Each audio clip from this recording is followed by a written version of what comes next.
अफगानिस्तान को किसने रोकी? वित्तीय मदद पेशावरों को एयरलिफ्ट करने पर क्यों तिलमिलाया हुआ है तालिबान? ड्रैगन का कहीं पर निगाहें और कहीं पर निशाना, और किन 3 महाशक्तियों ने की तालिबान की वकालत? आइए जानते हैं तालिबान राज टॉप 9 में अहम खबरें। अफगानिस्तान में तालिबान के कब्जे के बाद अब वर्ल्ड बैंक ने भी बड़ा एक्शन लिया है। विश्व बैंक ने अफगानिस्तान को सहायता देने से मना कर दिया है। बैंक की वेबसाइट के अनुसार साल 2002 से अब तक अफगानिस्तान को 5.3 अरब डॉलर की सहायता राशि प्रदान की गई है, लेकिन अब स्थिति पहले जैसी नहीं है, जिससे अफगानिस्तान में वित्तीय संकट है। तालिबान के वरिष्ठ नेता अनस हक्कानी, अहमदुल्लाह वासिक और दूसरे कई तालिबानी सरकार के अधिकारियों ने क्रिकेट बोर्ड का दौरा किया। इन लोगों ने क्रिकेट बोर्ड के दफ्तर में अधिकारियों से भी बात की।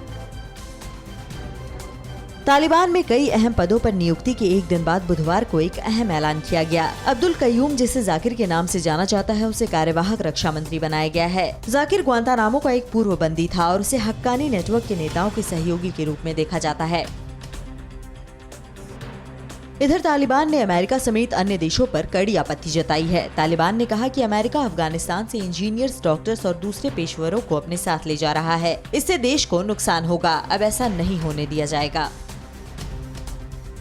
तालिबान से दोस्ती बढ़ाने के पीछे चीन का मकसद अफगानिस्तान की खनिज संपदा हथियाना है। दरअसल चीन की नजर अफगानिस्तान के 741 अरब की खनिज संपदा पर है, जबकि कब्जे से पहले तालिबान चीन की आंखों की किरकिरी था। आपको बता दें कि चीन के पास 10 खरब डॉलर यानी 741 खरब की खनिज संपदा है। अफगानिस्तान में दुनिया का सबसे ज्यादा लिथियम रिजर्व है। इधर चीन अफगानिस्तान में अपनी पैठ बनाने में जुटा है। बुधवार को चीन और तालिबान के बीच काबुल में पहली डिप्लोमेटिक मीटिंग हुई। चीनी विदेश मंत्रालय ने बातचीत के मुद्दों की जानकारी नहीं दी। चीनी विदेश मंत्रालय के प्रवक्ता वांग वेनबिन ने कहा कि चीन अफगानिस्तान और वहां के लोगों का सम्मान करता है और उनके साथ मजबूत दोस्ताना रिश्ते चाहता है।